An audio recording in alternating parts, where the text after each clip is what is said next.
સાભાવ રાખ્યા છીએ. અરે અધૂરા મહિને ઉતરેલા વર્ગવાની સિંગ જેવા ટાંગા વાળા હાથ અડાડીને તારી કઈ મહિનો ભાવ પૂછો? અરે ખેલુ, આ તો ઘરાક કહેવાય. માલને હાથ ન લગાડે ત્યાં સુધી એને કેમ ખબર પડે કે માલ કેવો છે? આપણ તે માલ ક્યાં એના બાપનો છે. એ હાલે આમ ઠેકો ઉપર જો. વાહ જવા, વાહ વાહ છે તારી જવાનીને.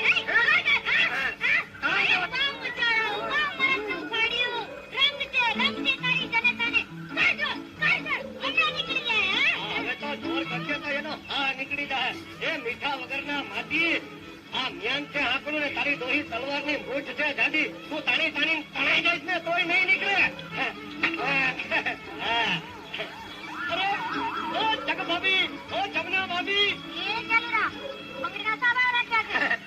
જેવી બંગડી અને જેવી પહેરનારી. હા, અને જેવા પહેરનારી ના લખણ હોય મોટા પેટ વાળી. હું તો હજી કાલે ગયેલું ને ઘરમાં બેઠી. હું તો પેલું વાંઢો હતો ને ત્યાં તેને ઘર આપતું સમજી. હવે જવા દો ને જગ ભાભી, લાવો તમારો હાથ પહેરાવું.